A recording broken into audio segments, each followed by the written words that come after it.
De vista, saludando a toda nuestra audiencia.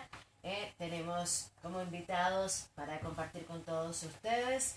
Ellos son parte de Adultos por los Derechos de la Infancia. Bienvenidos, Silvia Piceda, Sebastián Cuatromo. Un gusto estar con todos ustedes. Muchas gracias, muchas gracias. Gracias Un placer. Gracias por acompañarnos. Bueno, vamos a contarle a la gente, ustedes han estado, vamos a decir así, en una gira por Santiago del Estero, en diferentes lugares, presentando, hablando de este tema que es prioritario, podríamos decirlo, ¿no? Contra el abuso a los menores, hablamos desde la primera infancia, ¿hasta qué edad? Hasta los 18 años. Hasta Se considera niño, niña y adolescente entre el nacimiento y los 18 años. Bien, entonces, bueno, cuéntenme un poco de cómo ha sido esta situación aquí en Santiago del Estero, cómo los han recibido y con qué panorama se han encontrado. Bueno, en verdad, estamos desde el martes acá y lo cierto es que el recibimiento fue, a nosotros nos gusta mucho decir, como muy emotivo. Realmente encontramos una comunidad que está absolutamente como interesada en hablar del tema, preocupada. Encontramos adultos y adultas que están metidos con lo que corresponde. Y darle a cada uno lo que corresponde es proteger a la víctima y castigar al agresor. En tanto que el Poder Judicial está por ignorancia, por indiferencia, por falta de ganas, no sabe demasiado del abuso sexual, desconoce los modos de presentación del abuso sexual en los niños, niñas y en las personas adultas cuando vamos a denunciar, y en verdad les resulta mucho más cómodo decir que las denuncias son mentiras, que no es cierto, que no es verdad, y esto es lo que da la gran diferencia entre referencia. No, en nuestra práctica pública y colectiva de todos estos años por todo el país, lo vemos en general en todos lados. Por supuesto que en un país federal tendríamos que ver la situación provincia por provincia, pero nosotros en nuestra experiencia vemos la misma situación en todas partes. Las dos cosas que bien señalaba Silvia. Por un lado, el estado de impunidad generalizado todavía con respecto a este delito, grandes carencias del Estado como garante de los derechos de la infancia en sus políticas públicas para defender y promover esos derechos, y en clave esperanzadora, estos días acá en la ciudad de Santiago, por ejemplo, estuvimos dando una charla abierta a la comunidad en el Zoom de la Cámara de Diputados en el día de ayer. Hoy tuvimos otra muy buena actividad en el Zoom del Consejo Deliberante, la participación de la gente, las ganas de comprometerse con esta lucha, el poder compartir sus historias. Acá en Santiago se está conformando una agrupación de madres contra el maltrato infantil, que justamente están saliendo a dar esta pelea contra esta injusticia. Es decir, eso también ha formado parte y muy importante de nuestra visita aquí a Santiago. Las notas con todos los medios de comunicación, la repercusión y el eco público han sido extraordinarios. En todo este andar, la cantidad de abusos, y hablando en general, ¿no? No sé de cuánto tiempo hace que ustedes están con la asociación. Comenzaron con esta asociación hasta la actualidad. ¿Han visto que ha ido en aumento o ha ido disminuyendo? ¿Cómo se presenta en este último tiempo? Nosotros lo que vemos, nosotros hacemos propia una estadística de Unión Europea que habla de que 1 de cada 5 niños, niñas y adolescentes sufre abuso, o sea, el 20% de la población. Nosotros hacemos propias encuestas porque nos parece que son números de abuso.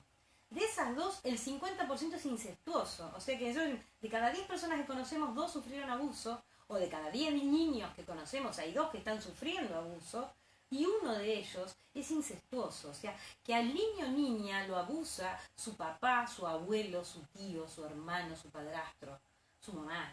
O sea, vos pensás que las personas que tienen que al niño o niña formarlo, darle amor, marcarles el camino de la vida, contenerlos, son en verdad dentro de su casa los que lo están agrediendo. Porque en verdad la vergüenza es del agresor y sus cómplices, no de la víctima. Exacto. ¿Y qué pasa con la víctima cuando llegan ¿no? Como él está seguro, te habrás confundido? ¿Qué es lo que siente? Ustedes como víctimas de esto y que dan su testimonio, me gustaría escucharlos, ¿no? Contar ese testimonio aquí. Bueno, por un lado recordar que en nuestro país, desde el año 2015, este momento, ya hasta hemos logrado esto, que en el mismo Código Penal argentino se le diera una interpretación absolutamente acertado. Tuve que luchar durante 12 años porque quien fuera mi abusador, entre otras cosas, estuvo prófugo de la justicia durante 10. De ahí que fue tan largo el poder llegar a un juicio oral y público, ¿no? Y fue en ocasión de ese juicio oral y público de 2012 cuando hice pública la historia por primera vez a través de distintos medios periodísticos, con el sentido, con el sueño y con el anhelo de que mi largo camino de dolor y de lucha no quedara para mí, sino que pudiera empezar a servir a los demás, que pudiera trascender colectivamente, y eso al poder compartir mi historia con la sociedad fue el inicio de este otro maravilloso camino colectivo que ya tiene 7 años, que hoy es esta realidad de adultos por los derechos de la infancia, y gracias a que en aquel momento, al compartir mi historia con la sociedad, tuve la suerte de encontrarme con Silvia, que también venía a hacer pública su historia como mamá, tratando de defender a su hija frente a un progenitor abusador y frente a la injusticia que predomina en el Poder Judicial con respecto a las niñas y niños víctimas. Y Silvia también venía dándole un sentido social y colectivo a su experiencia, armando grupos con madres. Así que cuando nos encontramos 7 años atrás, fue una coincidencia muy profunda en cuanto a los por qué y a los para qué de hacer públicas las historias, de buscar una construcción colectiva, hasta el sentido político de por qué comprometernos públicamente con poner el cuerpo, con dar nuestro testimonio, siempre con este sueño de que todo lo que hemos sufrido y luchado sirva para defender a la infancia del presente y para cambiar la suerte de la infancia del futuro. Así es, pero tremendo el tiempo que has tenido que esperar por esta justicia, ¿no? Me parece exagerado, mucho tiempo, porque, bueno, has tenido el apoyo de toda una familia, pero hay muchos chicos que pasan por estas situaciones, son revictimizados, como decía, y encima señalados, maltratados. Entonces me parece que como que en esto la justicia es muy lenta, ¿no? Como que habría que, tratándose de niños, de menores, que queda una marca, una cicatriz psicológica, sobre todo muy, muy dura, teniendo en cuenta los diferentes casos, las diferentes familias y la sociedad en la cual se desarrollan los chicos. Y yo acá, antes de darle la palabra a Silvia, quería acotar a tu reflexión de recién que en mi caso no tuve el acompañamiento de mi familia.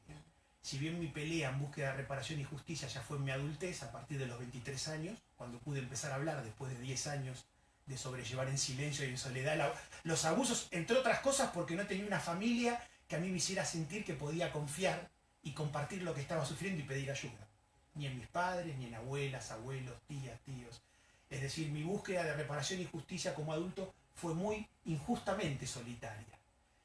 Por eso también, cuando la hice pública mi historia, ahí recién, al abrirme a lo social más amplio, empecé a recibir cariño, solidaridad, empatía, reconocimiento, como no lo tuve nunca, aún siendo adulto, buscando reparación y justicia dentro de mis ámbitos familiares o en mis círculos de pertenencia social. Bien, Silvia. Bueno, mi historia, en verdad yo soy sobreviviente de abuso también, yo fui abusada en la infancia, pero yo con mi abuso lo había dejado atrás. Hice lo que hacemos muchos con los abusos, o sea, decir, doy vuelta a la página, sigo para adelante, sigo con mi vida. Y la verdad es que yo lo había hecho así, estaba muy contenta. Pensé que había logrado el objetivo, que era alejarme de esa infancia con abuso y maltrato.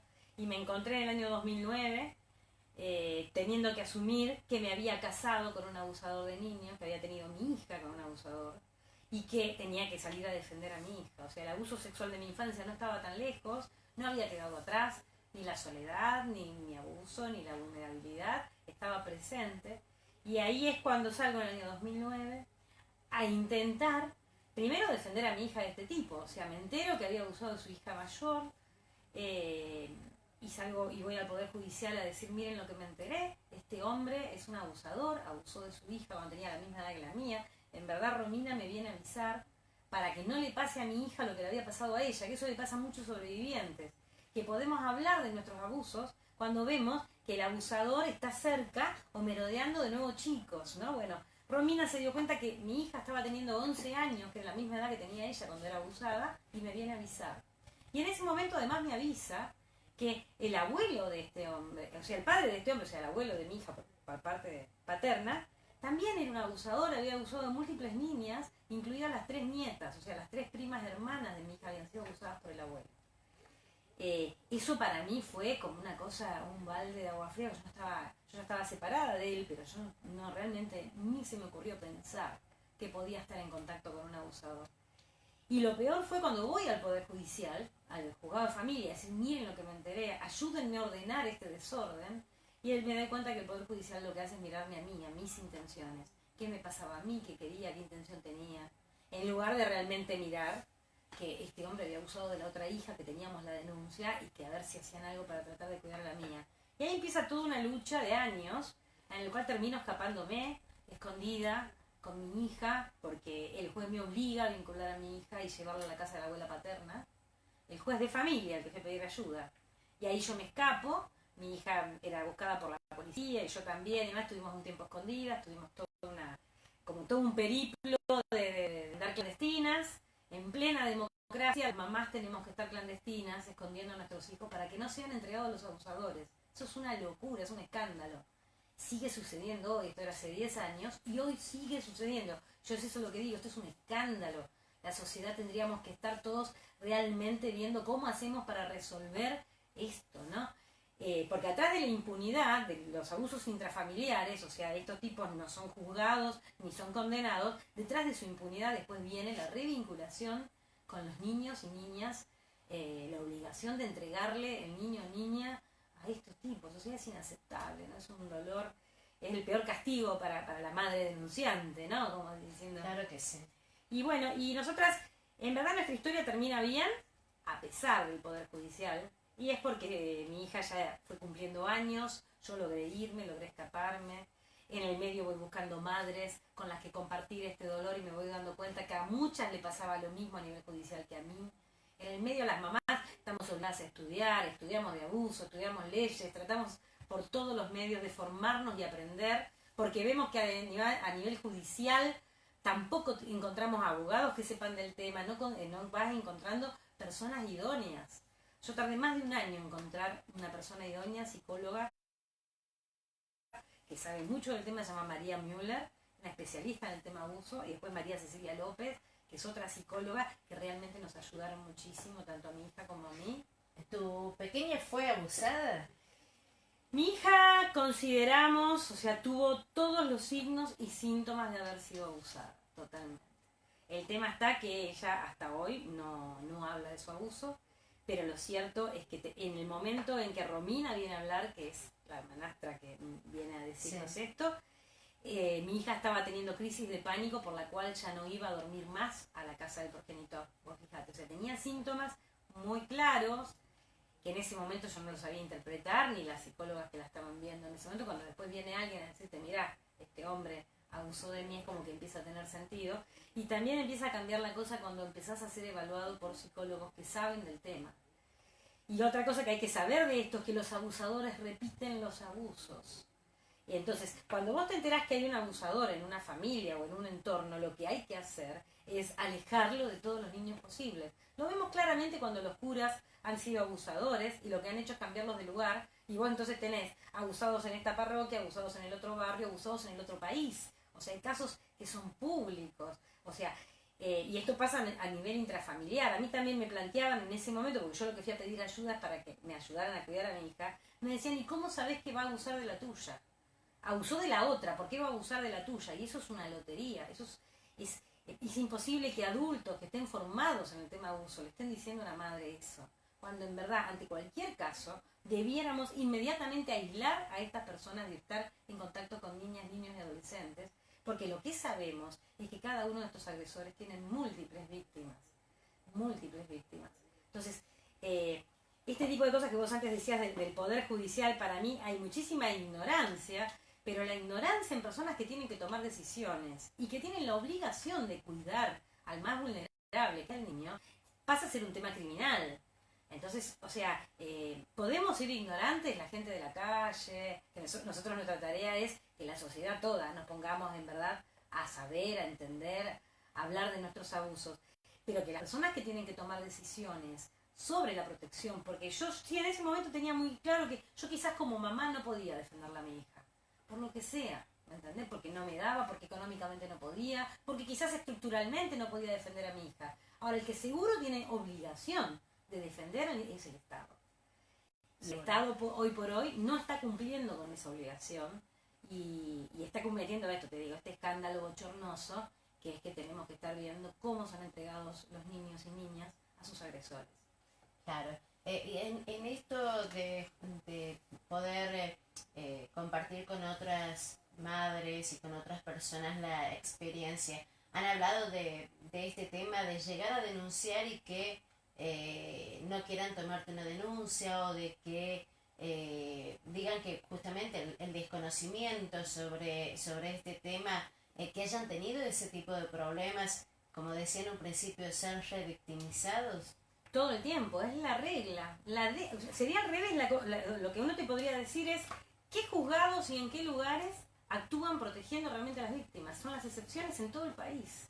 La regla es la complicidad absoluta con el agresor o con la familia del agresor. Cada una de las madres o de los adultos protectores analizamos que es, no sé, porque nuestra pareja tenía contactos políticos, porque tiene dinero, porque, no sé, porque es periodista, porque... Y lo cierto es que lo que vemos es que en líneas generales hay como un convencimiento por parte del Poder Judicial que es que el abuso sexual no existe. O sea, vos vas con una denuncia, con una sospecha, y decís, mira, me parece sospecho, ayúdame, o mi hija me dijo, o mira, y en el Poder Judicial tratan de demostrar que eso es falso. Y lo cierto es que acá lo que nosotros decimos, por eso yo hablo de escándalo, porque las cifras son escandalosas. Si decimos que se está reconociendo Unión Europea, o sea, decimos Sí. como una cifra, que el 20% de la población ha sufrido abuso y el 50% incestuoso, de cada 10 personas, una fue abusada por su padre, por su abuelo, como te decía antes.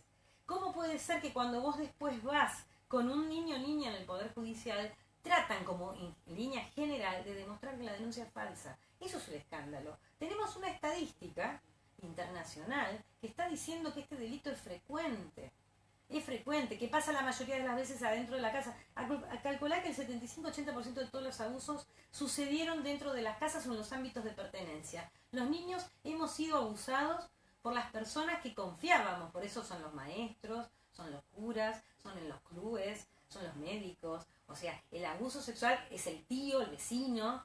En general, esta cosa, mi mamá le tenía mucho miedo a las gitanas cuando yo era chica. Entonces era, cuidado que la gitana, que te rapta la gitana además.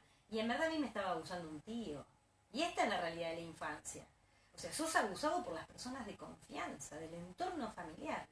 Ahora, estas cifras, después cuando las llevas al Poder Judicial diciendo, bueno, acá tengo una denuncia, una sospecha, tratan de demostrar que son falsas.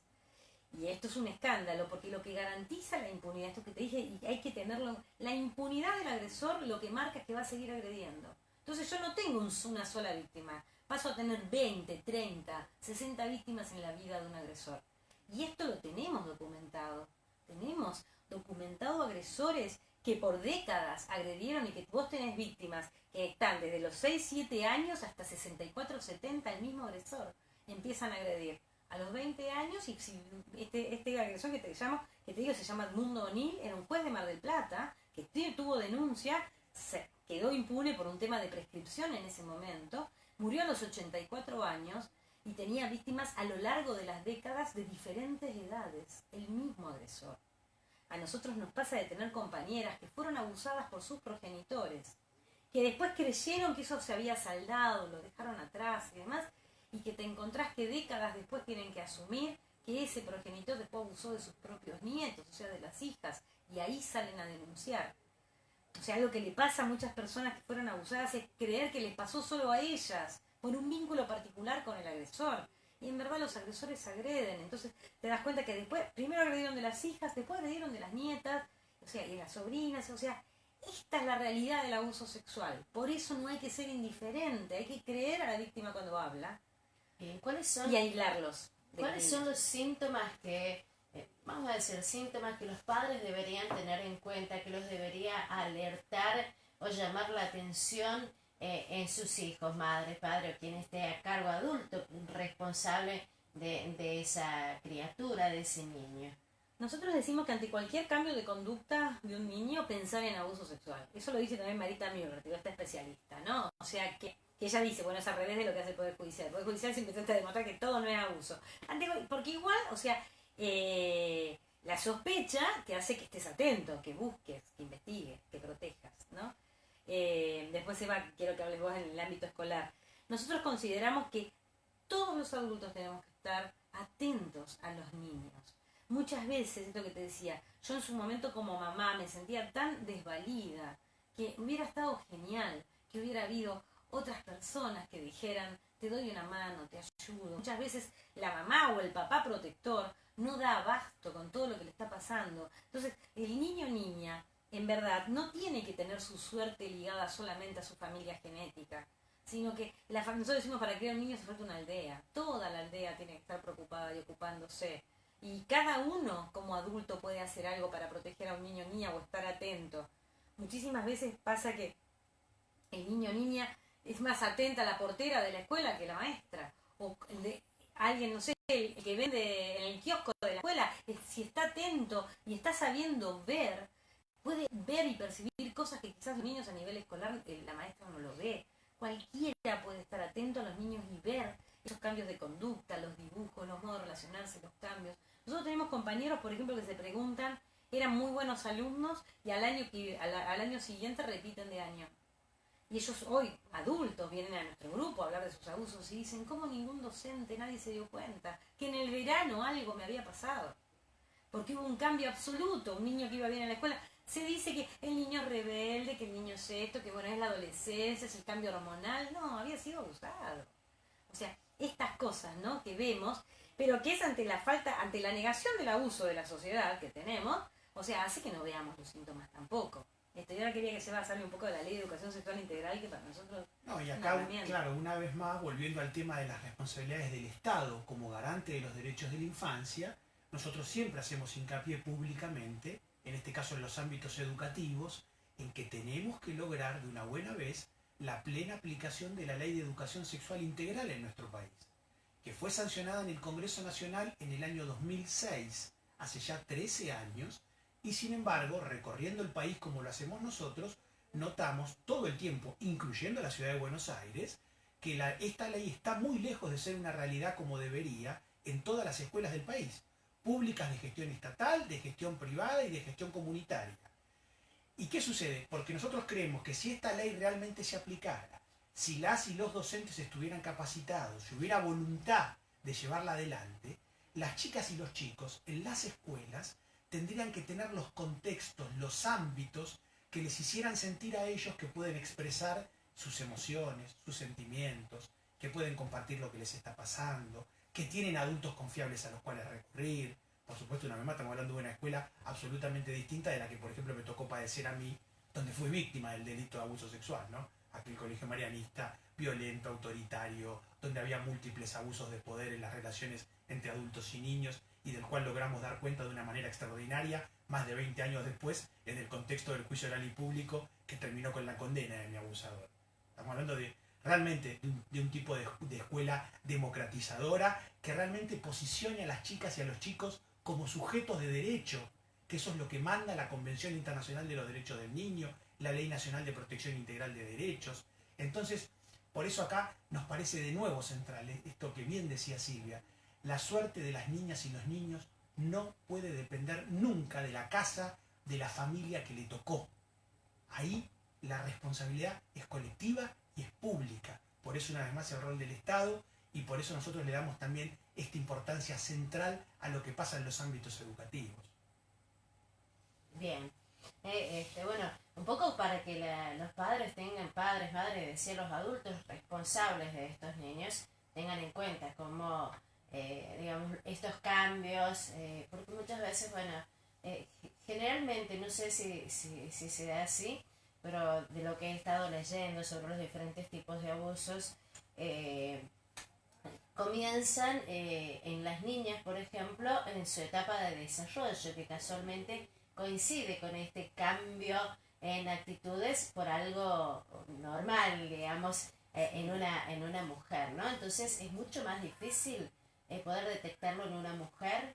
En verdad nosotros no. Lo que vemos es que los niños y niñas, por lo menos hablando desde nosotros no somos profesionales, ¿no? Sí. En nuestra experiencia, los compañeros y compañeras y nosotros mismos dimos muchísimos síntomas de lo que nos había pasado, muchísimo. El tema está que no tuvimos nunca nadie que los lea. Esos síntomas, esto que te digo, el fracaso escolar, los modos de relación. Muchos de nosotros hemos tenido adolescencias absolutamente cerradas, individuales. O sea, yo siempre pienso que, por ejemplo, yo cuando era muy chica soñaba con actuar, me disfrazaba, me ponía vestido, era muy así, muy alegre de cantar, de armar recitales y demás. Y después también, de un día para el otro, yo pasé a ser gran lectora, a estar encerrada, no comunicarme con nadie. Y a nadie le llamó la atención mi cambio de actitud. Y ese tipo de cosas es la que decimos que hay que estar atentos, los cambios de actitud. En los nenes más chiquitos, cuando son abusados de bebé o de muy chiquitos, los modos son ni siquiera hablando. Los niños lo hablan dibujando, lo hablan con los juegos, lo hablan con los síntomas. O sea, hay múltiples modos de que el pibe está expresando que algo le está pasando. Y la otra cosa también es que muchos niños o niñas lo han dicho. Yo en mi caso, cuando fui abusada, se lo dije a mis padres. Y mis padres no hicieron nada. No solo no hicieron nada con los agresores, sino que no hicieron nada conmigo. Nunca más se volvió a hablar el tema. Y eso es lo peor que hay para cualquier herida. O sea, cualquier niño o niña que haya sufrido algo traumático, algo, sea la muerte de un familiar querido, ser abusado, una cirugía, algo grave, el no hablar más lo llena de mucha más angustia. O sea, cualquier evento traumático que tengamos, el poderlo hablar, el poderlo dibujar, el poderlo actuar, sirve a la sanación. Por eso también es importante, tú vos decías también, la sociedad que recibe al herido. Entonces, para nosotros es muy importante. Los heridos de abuso sexual en la infancia, nosotros decimos que una herida no es un destino. No es verdad que nos mataron en vida, no es verdad que nunca más vamos a estar sanos, que estamos condenados a tener unas vidas espantosas. No es real. Ese es el discurso que nos meten y por eso se nos llena más de la espalda de culpas y de cosas. Podemos tener una vida feliz y plena sabiendo que hemos tenido heridas. Pero una sociedad primero que tengan claro que el agresor es el único culpable. El agresor adulto y sus cómplices son los culpables. La víctima es víctima y tenemos que darle todos los elementos para que pueda transitar su dolor y transitar la vida con eso, que sí que es una herida, sabiendo que la tiene, porque no hacer como yo que la negué, pero una cosa es saber que tengo una herida y otra cosa es que sea menos por esa herida, ¿no? O que esa herida a mí me signifique que entonces nunca en la vida voy a poder amar ni ser amada y ya está. O sea, da lo mismo, o sea, soy una paria social, en verdad esto no es real. El que debiera ser un paria social y estar absolutamente aislado es el agresor, más allá de lo que haga el Poder Judicial. Porque nosotros hoy vemos esta cosa terrible en las familias, por ejemplo, del abuso, que por ejemplo una chica, tenemos muchas compañeras que ven por el 20 y pico de años, 30, empiezan a hablar sus abusos y dicen, el tío me abusó cuando yo tenía 10 años. La familia le dice, ¿y justo ahora venís a hablar? ¿Por qué no hablaste antes? ¿Qué querés, destruir la familia? Esa respuesta, ¿qué significa? Primero, que a nivel de la familia no se hace justicia, que es proteger, tener empatía y escuchar a esta víctima que recién ahora está pudiendo hablar, antes no podía. Pero además, tomar como valioso esto, que es lo que estas chicas o chicos están pudiendo decir, para proteger a todos los niños que hoy están en contacto con ese agresor. Porque si ese agresor no hacemos nada, ese tito que hace 20 años o 10 años abusó de una sobrina, siguió abusando de vecinitas, otras, sus propias hijas. Eso es lo que hay que saber. Y esto es lo que hay que actuar. Vos pensás que esto me gustaría contarlo porque mi hija hoy es público, cuando entren a la página van a encontrarlo en notas que ha hecho pública, sigue agradeciendo la aparición de Romina en su vida. Sigue diciendo públicamente qué iba a ser de mi vida si Romina no aparecía. Y Romina lo que vino es a decir una verdad que a nosotras nos significó cambiar absolutamente nuestra vida. Vos pensás que mi hija pasó de vivir en una zona rural con sus amigos, con sus ámbitos donde había nacido, a pasar a ser mudada, a vivir escondida, a estar clandestina, con una situación económica absolutamente endeble, porque para tener una situación medianamente segura tuvo una mamá que tenía que gastar plata en abogados, psicólogos, alquileres de casa, o sea, una locura. Y sin embargo, agradece el que apareció Romina en su vida. O sea, yo siempre digo que esto es el poder de la verdad. ¿Cómo? La verdad fue ordenadora, aunque uno lo mire y yo digo, ay, qué desastre todo lo que pasó. Pero para Jazmín, que era una niña, Romina fue una luz y se lo sigue agradeciendo hasta hoy, que tiene 21 años. Y esto me parece magnífico porque muestra el poder de la verdad. Yo en ese momento pude actuar y defender a mi hija y cuidarla. Hasta esa edad no había podido. No pude darme cuenta, no pude tener elementos para salir a defenderla. Romina, con su verdad, me obligó a mí a ser una madre protectora a los 11 años de mi hija. Y esto creo yo que es lo que mi hija le agradece, ¿no? Qué suerte que vino Romina a nuestra vida. Sebastián, hacías referencia a la ley de educación sexual que no se aplica. ¿Qué es exactamente lo que, digamos, se debería aplicar para que los chicos estén más seguros? ¿Qué es lo que dice esta ley? ¿Cómo involucrar a los docentes? Tengamos en cuenta que los docentes tienen una tarea muy amplia dentro de lo que es la escuela, ¿no? No solamente los docentes que están a cargo de un grado, sino todos los que forman parte del cuerpo docente. ¿Qué es lo que falta aplicar? ¿Qué es lo que en algunos lados se aplica, que es a medias, y qué es lo que más falta decir o hacer sobre esta ley aplicándola? Bueno, en nuestra mirada, una de las grandes deudas que todavía tenemos, como comunidad adulta en general, ¿no? Es que justamente la ley es un formidable desafío por sus contenidos, amplio, diverso, va mucho más allá de cualquier reducción de la sexualidad a genitalidad, por eso es educación sexual integral. La ley plantea que eso justamente, el espíritu que tiene es que tiene que hacerse carne en el conjunto de la escuela, de la comunidad educativa, docentes, no docentes. Digo, se plantea como algo transversal a toda la currícula, que está presente todo el tiempo en la vida escolar. Por eso, digo, por eso cuesta tanto llevarla adelante. Porque, entre otras cosas, nosotros siempre vemos que el problema somos los adultos. Nosotros lo vemos en todos los ámbitos. A nuestro juicio, una matriz de injusticia fundamental que tenemos como sociedad es la de ser una sociedad adultocéntrica. Esto para nosotros quiere decir claramente que somos adultos con un enorme poder con respecto a niñas, niños y adolescentes, que entre otras cosas nos dedicamos a mirarnos el ombligo entre adultos, a cerrar filas entre adultos, como suele suceder nada menos que frente al crimen del abuso sexual, a actuar corporativamente como adultos, decimos nosotros. Y en este sentido, hablando de lo educativo, de la capacitación docente, por ejemplo, y no docente también, lo que sucede es que esta ley, a nuestro juicio siempre decimos que muchas veces vemos ciertas críticas y nosotros decimos, esa gente seguramente no conoce la ley, muy probablemente. No la leyó, no vio sus contenidos. Es una ley maravillosa. Nosotros con enorme alegría invitamos siempre al conjunto de la comunidad a que conozca la ley, a que vea sus materiales, a que los lea. A nosotros nos parece otra gran conquista colectiva democrática que llevó muchos años llegar a esa ley y que después se plasmara. Hubo un gran consenso, intervinieron todos los actores, confesionales, no fue una cuestión de un día para otro, y todo lo que después se plasmó en los contenidos de la ley, en las propuestas de trabajo para las distintas edades y etapas evolutivas. Pero lo que vemos nosotros es que como adultos, claro, eso entre otras cosas, a cada adulto nos interpela de una manera muchas veces muy incómoda, con nuestras propias historias, con nuestra sexualidad, con los abusos que sufrimos siendo niñas y niños y que hemos tenido en silencio, que hemos pretendido tapar, negar, silenciar.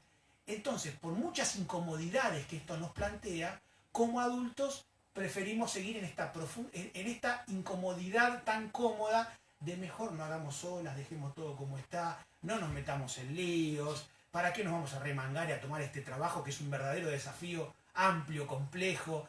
Y digo, por supuesto, los que siempre terminan pagando los platos son los chicos, ¿no? Los derechos se los consagramos en el papel y después en la realidad se los escamoteamos abiertamente y nosotros siempre decimos, entre otras cosas, después no pasa mucho porque el lobby de la infancia en nuestra sociedad es inexistente. Más allá de que vemos cómo cada vez más adolescentes en sus escuelas están reclamando su derecho a recibir una educación sexual integral como la que establece la ley. Son las chicas y los chicos los que están empezando a interpelar críticamente a los adultos de sus escuelas.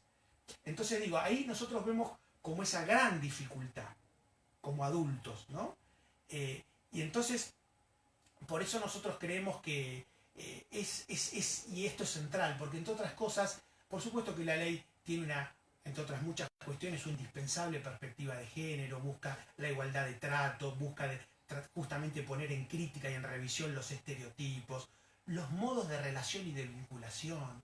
Esto nos parece central, porque para nosotros, en relación con el crimen del abuso sexual, este es un delito que para nosotros una cuestión fundamental tiene que ver justamente con que es un descomunal abuso de poder, que es un modo de relación de avasallamiento, de tomar al otro o a la otra como un mero objeto.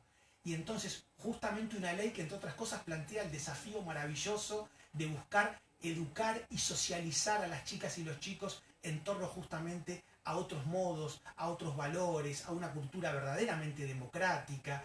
Es decir, está poniendo el eje realmente en cuestiones centrales, que sin duda nosotros creemos que si realmente eso lográramos, que se hiciera carne, eso puede parecer medio abstracto o general, pero a nosotros las pocas veces que nos ha pasado de ir a escuelas realmente consustanciadas con la ley de ESI, es maravilloso. El aire que se respira en esas escuelas, el compromiso que tienen el personal no docente con la ley, está toda la escuela involucrada, también desde su lugar participan padres y madres, como digo, esto lo hemos visto plasmado, por ejemplo, en una escuela rural en el partido de Pergamino, en un pueblo que se llama Rancagua.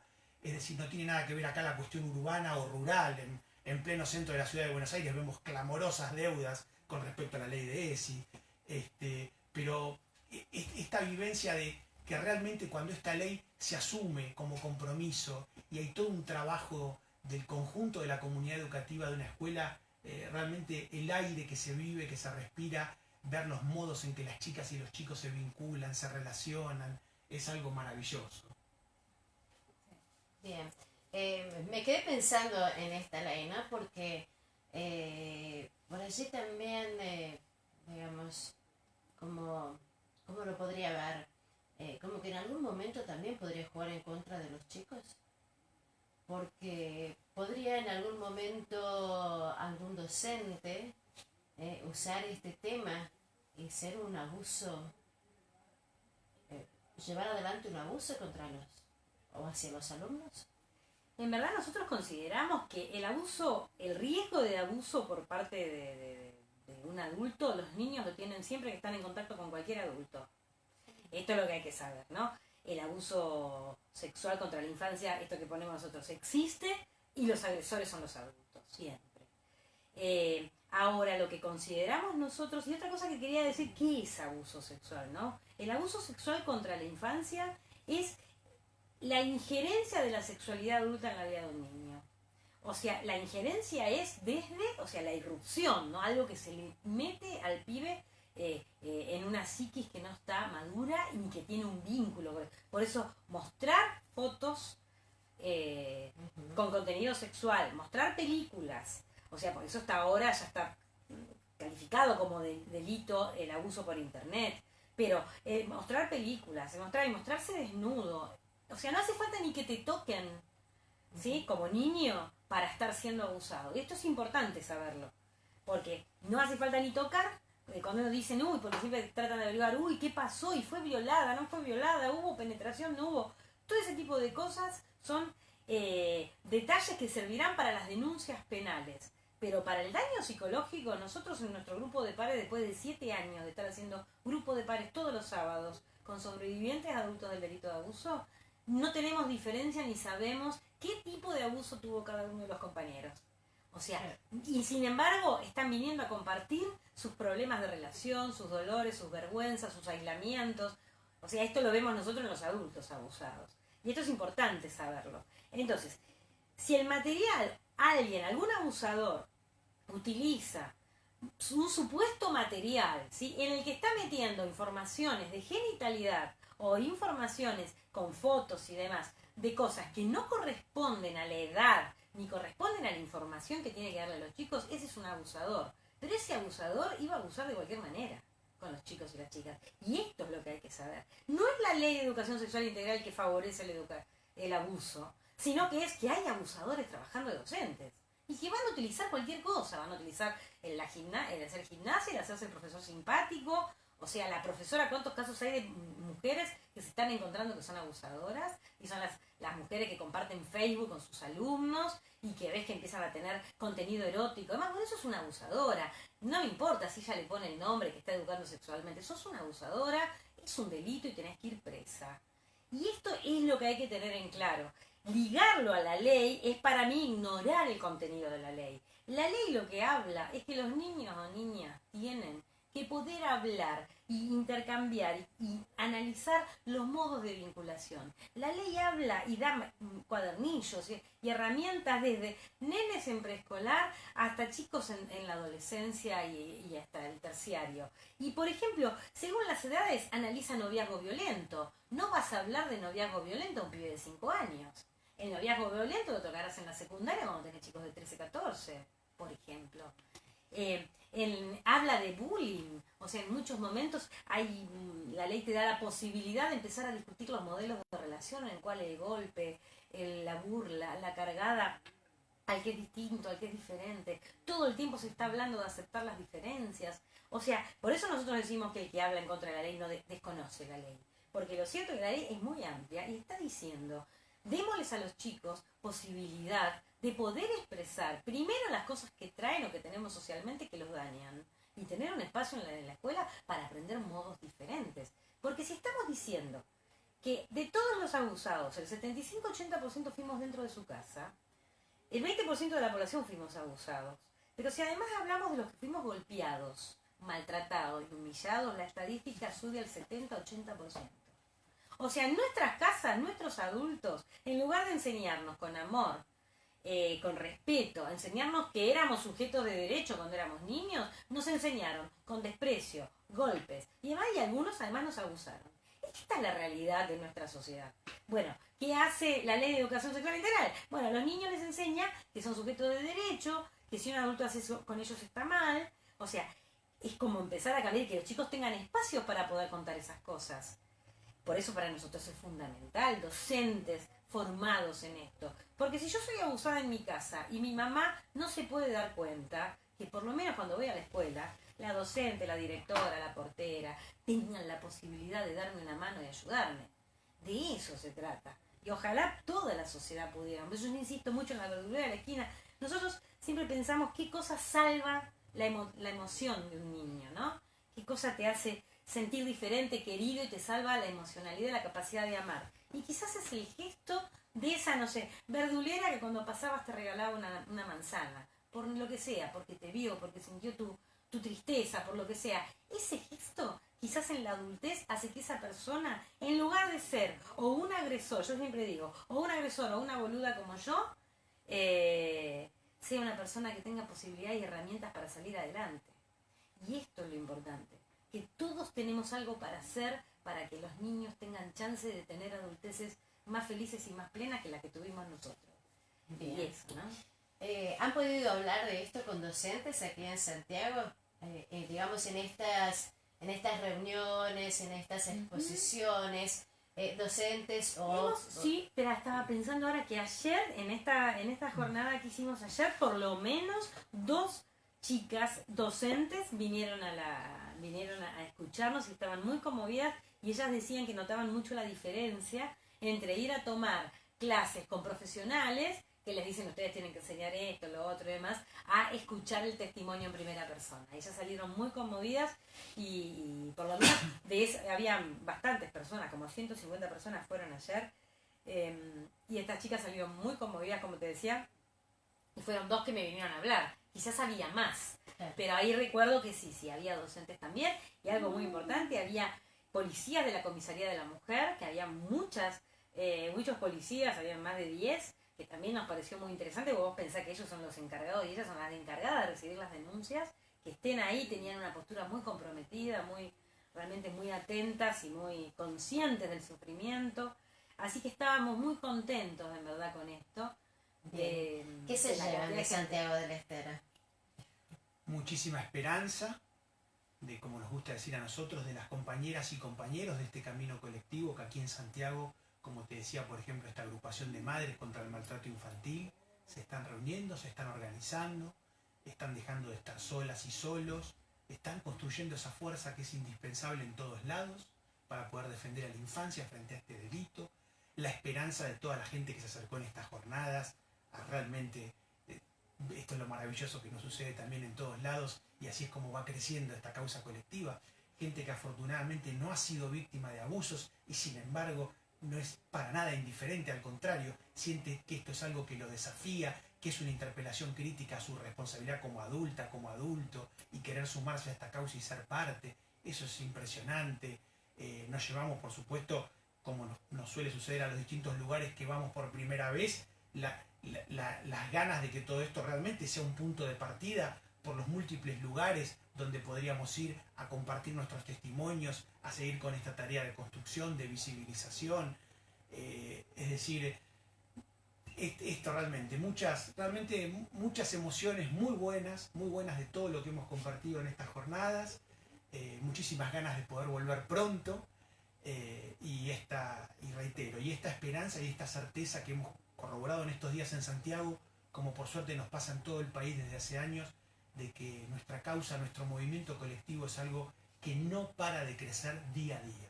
Perfecto. Bueno, ustedes ya están retornando a su provincia, a Buenos Aires, y siguen con una agenda cargada durante este año. Sí, nosotros en verdad estamos, primero que desde hace 7 años, todos los sábados tenemos reunión de pares, o sea, esa actividad sigue, estemos nosotros o no estemos, los compañeros se siguen reuniendo todos los sábados. Tenemos además una vez por mes talleres teóricos en los cuales también el segundo sábado de cada mes nos reunimos y estudiamos sobre infancia, literatura de infancia, literatura sobre resiliencia, o sea, cómo hacer esto, porque nosotros pensamos que la resiliencia, que es la capacidad de tener una vida feliz a pesar de las heridas, también se aprende, se enseña. Una sociedad puede aprender a generar individuos resilientes o puede tener discursos que generen más suicidio, más daño y peor, el silencio con respecto al abuso genera mucho más daño a veces que el abuso. También algo importante, muchos compañeros y compañeras le da más dolor las actitudes de la familia negando y silenciando sus abusos que el abuso en sí. O sea, y esto sí se puede cambiar absolutamente. Y bueno, después también tenemos algunos otros viajes programados también por otras provincias. Y todo el año recibimos por Facebook, por mail, por teléfono, continuamente a compañeros y compañeras. Justamente. Todos los días del año, desde hace años. Justamente eso les iba a pedir. La gente que está escuchando, que tal vez quiera comunicarse, cómo se comunica con ustedes, cómo lo pueden hacer. Bien. Antes que nada quería contar que estas madres se juntan a las 3 de la tarde todos los jueves por ahora en la sede de la Secretaría de Derechos Humanos Provincial, acá en la ciudad de Santiago. O sea que todos los jueves a las 3 de la tarde y ahí hay madres que se están juntando en la Secretaría de Derechos Humanos. Esto es importante. Es importante. Para todo también. Sí. Bueno, para también comunicarse con nosotros, nuestro teléfono es 011 15 69 72 95 41. 011 15 69 72 95 41. O nos pueden buscar en las redes Adultos por los Derechos de la Infancia, Adultos con X en lugar de la O, y ahí les va a salir las conexiones a la web, a la página de Facebook.